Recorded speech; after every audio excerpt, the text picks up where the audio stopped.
Scholes is with us. James Scholes is he's with the Show Me Institute. He's also a professor of educational leadership and policy studies at UMSL. Is that on your business card? I keep separate business cards. Okay, all right. Can you explain what is going on with the Missouri Board of Education? Yeah, so the State Board of Education is 8 members. They are appointed by the governor.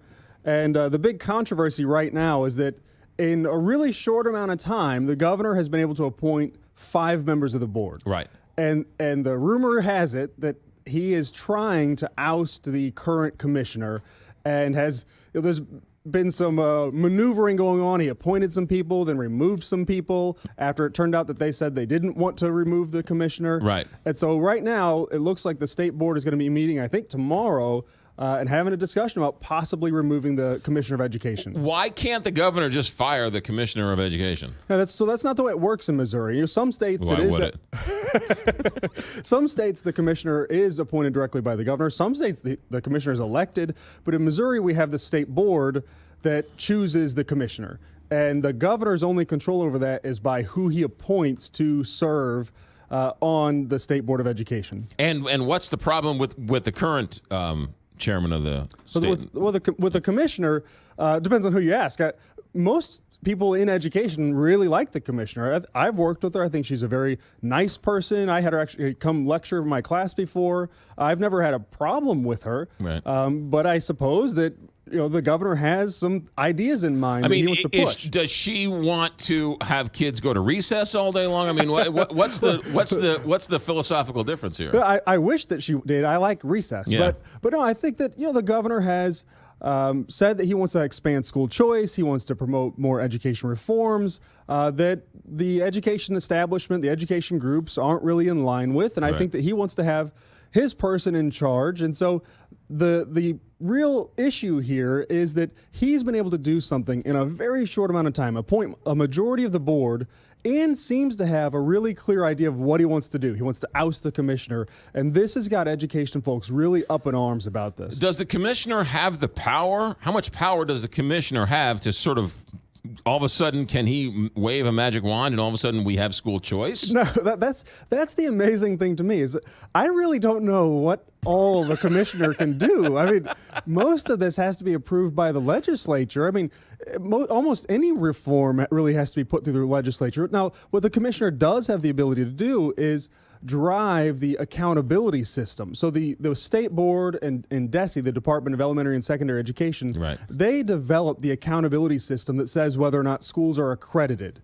And so then, we have schools here in St. Louis where students can transfer if they're unaccredited. Right. So the state controls that process, and they also gave guidance to those school districts during those times when they were transferring students. So they can impact education policy. Right, but I don't think that was any big philosophical, political argument over what this state board was advising these schools to do during that time. Right. No. Well, there were some things that were questionable. Like the state board came out and said, although the law says that students could go anywhere and you could pay for transportation or have to pay for transportation, the state board said, or DESE said, well, choose one place and we'll pay for transportation to that place.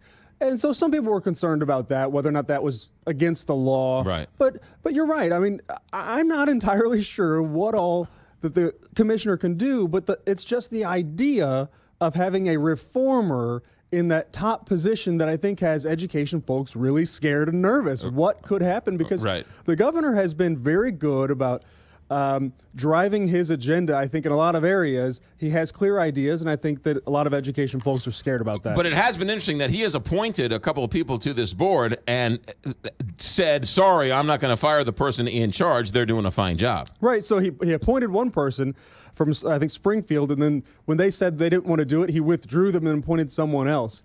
The thing I keep hearing from education folks is we need to keep politics out of education. And I teach courses related to education politics, and what I have to tell people is that you can't keep politics out of education. This is one of the largest public expenditures we have, one of the highest tax rates you pay locally on your property taxes is for education. education is inherently political. Well, people say that when the person in charge they don't agree with. Right. We want politics right in the square of things when we agree with the person making the decisions. Yeah, but we're totally fine with having, the teachers' unions and all those organizations lobbying. The largest education lobby, or largest lobby in the state, is the education lobby. Right. We're fine with all of that, but when it's the other side, we're not so comfortable with politics. Right. You don't hear people complaining about politics in sports unless, of course, somebody is doing something that they disagree with.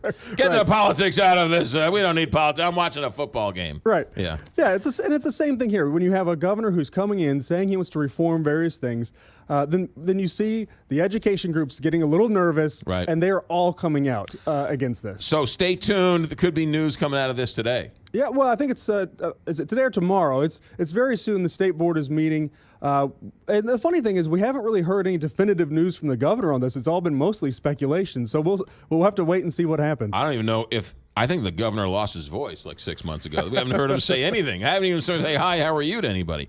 With the Show Me Institute, professor of educational leadership at UMSL and a friend of the show, James Scholes, PhD. You're always welcome here. Happy Thanksgiving. Thanks, McGraw. 8:48 here. Big